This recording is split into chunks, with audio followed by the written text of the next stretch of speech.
ऊंट से जाने से रोक दिया गया, जबकि वाजपेयी जी जो है बैलगाड़ी से संसद जा चुके हैं। अपने कल्चर के साथ जाने में बात क्या करना है प्रशासन से? उसमें क्या ऊंट के अंदर में क्या गोला बारूद है क्या? पुलिस ने रोक क्यों दिया? अब वो तो पुलिस प्रशासन जबरदस्ती कर रही है कि हमारे यहाँ का एक कल्चर है। तो हम तो बहुत खुश हुए कि चलिए अपने कल्चर के साथ, आदिवासी कल्चर के साथ पार्लियामेंट जा रहे हैं। हमारे कल्चर के साथ खिलवाड़ हुआ, राजस्थान के कल्चर के साथ, राजस्थान के कल्चर के साथ। एक लौता जो है अपने दम पर आदिवासी समाज से लड़ करके आने वाला पार्लियामेंट में पहला व्यक्ति है जो अपनी बातों को, अपनी मुद्दा को उठाना चाहता है, अपने कल्चर को उठाना चाहता है इस देश में। उसके बावजूद भी आप लोगों को रोक दिया गया। अब पता ना कौन सा नियम ऐसी मनुवादी अगर मानसिकता है तो यहाँ पर दिल्ली में भी हम कम से कम 15 से 18 लाख है। 18 घंटे में हम यहाँ पूरा जाम कर देंगे अगर ऐसा बात होगी तो।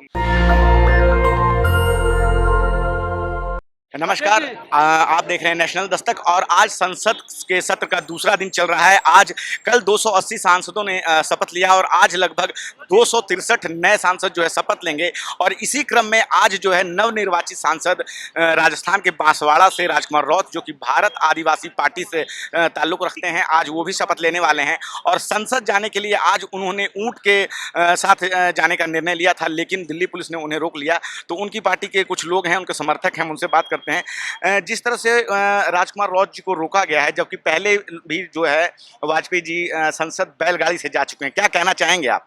देखिए, सबसे पहले राजकुमार रौत जी हमारे मित्र हैं और हमारे समाज से आते हैं। तो हमारे समाज से आते हैं, उन्होंने ये दिखाने का ये प्रयास किया कि हमारे यहाँ का एक कल्चर है। आदिवासियों का कहीं ना कहीं हर राज्य में अलग अलग कल्चर है। जैसे हम बिहार, छत्तीसगढ़, मध्य प्रदेश का कल्चर उठाते हैं, राजस्थान का अलग कल्चर है। तो हम तो बहुत खुश हुए कि चलिए अपने कल्चर के साथ, आदिवासी कल्चर के साथ पार्लियामेंट जा रहे हैं। हमें कहीं ना कहीं ये पार्टी की बात नहीं है, हमारे कल्चर के साथ खिलवाड़ हुआ, राजस्थान के कल्चर के साथ, राजस्थान के कल्चर के साथ। भील आदिवासी के साथ योद्धा, वीर योद्धा रहे हैं कहीं ना कहीं हमारे भील समाज। तो इनके साथ खुशी है कि एक तो पूरे राजस्थान में एक लौता जो है अपने दम पर आदिवासी समाज से लड़ करके आने वाला पार्लियामेंट में पहला व्यक्ति है जो अपनी बातों को, अपनी मुद्दा को उठाना चाहता है, अपने कल्चर को उठाना चाहता है इस देश में। हम भी यहाँ पे हैं, हम बीजेपी से हैं, लेकिन हमारे मित्र है, पहले हमारे मित्र हैं, वो पहले हमारे समाज है, हमारे समाज से आते हैं, आदिवासी समाज से। तो हम आदिवासी समाज। आप बीजेपी से संबंध रखते हैं? मैं यहाँ जिला अध्यक्ष हूँ अनुसूचित जनजाति मोर्चा से। लेकिन मैं इनके लिए आए हैं। मैं आऊंगा, बिल्कुल आऊंगा। राजनीति अलग अलग हो सकती है, पार्टी अलग अलग, लेकिन अपना विचार एक हो सकता है। वो भी आदिवासी समाज के लिए लड़ते हैं, हम भी आदिवासी समाज के लिए ही लड़ते हैं।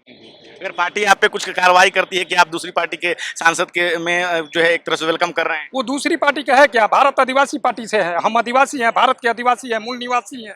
1857 ईस्वी में सरदार वल्लभ भाई पटेल ने माना था कि आदिवासियों के बगैर आजाद देश आजाद नहीं हो सकता है। तो हम वही आदिवासी हैं, उन्हीं के कुल खानदान के ही आदिवासी हैं। वही उनको ऊंट से जाने से रोक दिया गया, जबकि वाजपेयी जी जो है बैलगाड़ी से संसद जा चुके हैं। मैं बार बार एसीपी साहब से रिक्वेस्ट किया कि नहीं, ये कहीं नहीं लिखा है, मैंने भी देखा है, ये नियम तो अनुसार ये अपने कल्चर के साथ जाना चाह रहा है।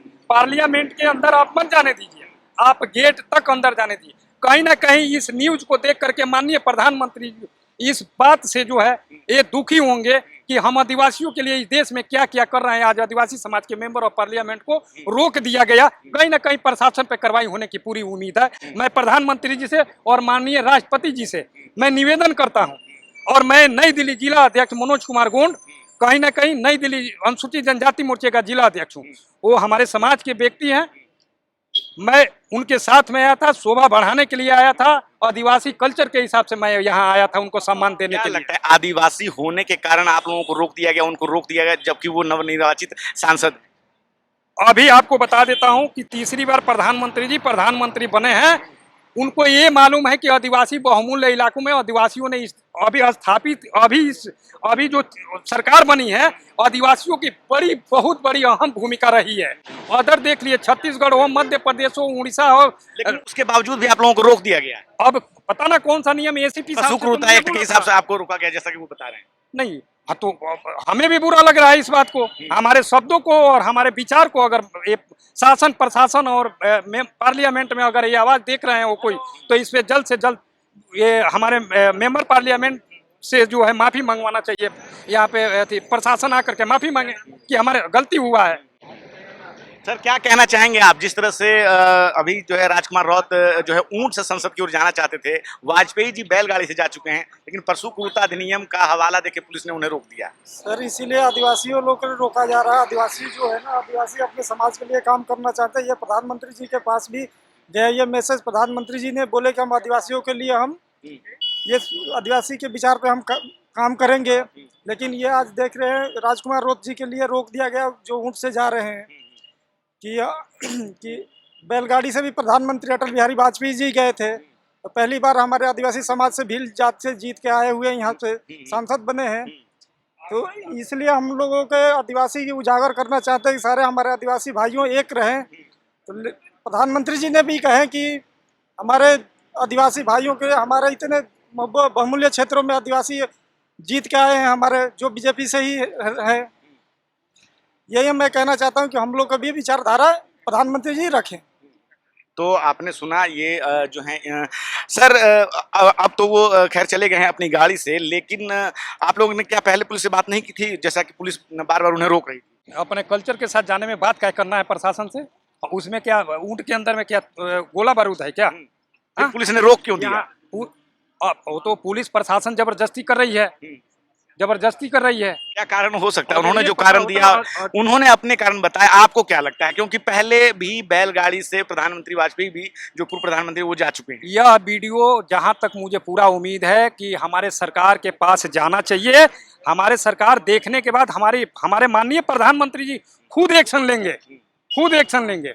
हम आदिवासी समाज के लिए आए हैं, किसी पार्टी के लिए नहीं आए। प्रशासन में जो मनुवादी मानसिकता है वो कहीं ना कहीं का विरोध पैदा कर रहा है। मनुवादी अगर मानसिकता है तो यहाँ पर दिल्ली में भी हम कम से कम 15 से 18 लाख हैं। 18 घंटे में हम यहाँ पूरा जाम कर देंगे अगर ऐसा बात होगी तो। हम पार्टी में जरूर है, लेकिन जहाँ व्यक्ति विशेष की बात आएगी वहाँ हर चीज एक तरफ और व्यक्ति विशेष वाली बात। मनुवादी अगर मनुवादी मानसिकता अगर ऐसे हो सकती है तो हमारी भी मानसिकता इस देश बनाने में अहम भूमिका रही है। इस देश के 80% आदिवासियों ने अपनी जमीन और संपत्तियां दे दी देश बनाने में, और आज जो कुछ दिख रहा है इस देश के अंदर, एक खूबसूरती जो दिख रहा है, आदिवासियों का अहम भूमिका रहा है। देश में राष्ट्रपति आदिवासी हैं, लेकिन सांसद आदिवासी को ऊंट से, जो कि राजस्थान की संस्कृति का परिचायक है, उनको नहीं जाने दिया जा रहा। संसद के गेट तक भी नहीं जाने दिया गया। देखिए, इसमें हमारे पार्टी का कोई लेना देना नहीं है। ये प्रशासन को ही मैं दोषी ठहरा रहा हूँ, क्योंकि मैं एक बार फिर बोल रहा हूँ कि हमारे प्रधानमंत्री जी को इस चीज को पता लगेगा तो प्रधानमंत्री जी बगैर लेट किए हुए तुरंत प्रशासन पे कार्रवाई कर देंगे। तो आपने सुना, ये जो है राजकुमार राउत के जो समर्थक हैं और राजस्थान से ताल्लुक़ रखते हैं, उनके मित्र हैं, और इनका कहना है कि पहले भी जो है बैलगाड़ी से वाजपेयी जी जा चुके हैं, लेकिन इनको रोका गया है, जबकि ये राजस्थान की संस्कृति के परिचायक है। और कहीं ना कहीं आदिवासी समुदाय की जो संस्कृति है वो एक तरह से अपने ऊँट के द्वारा जाके पूरे भारत को वो दिखाना चाहते थे, लेकिन पुलिस ने उन्हें पशु क्रूरता अधिनियम का हवाला देकर उन्हें रोक दिया। खैर, अब राजकुमार राउत जो है संसद की ओर जा चुके हैं और पुलिस ने उन्हें रोक दिया। क्या है आपकी राय? आपको क्या लगता है? आप अपनी राय हमें जरूर कमेंट में बताएं। मैं रंजय कुमार, कैमरामैन आशीष के साथ, नेशनल दस्तक। धन्यवाद। नेशनल दस्तक की आपसे गुजारिश है कि अगर इसको बचाना चाहते हैं तो नेशनल दस्तक को सब्सक्राइब करने के लिए रेड कलर के सब्सक्राइब बटन को दबाएं, फिर बेल आइकन की घंटी दबाएं। नेशनल दस्तक को बचाने के लिए बहुत जरूरी है कि हर खबर को शेयर करें, लाइक करें, कमेंट जरूर करें।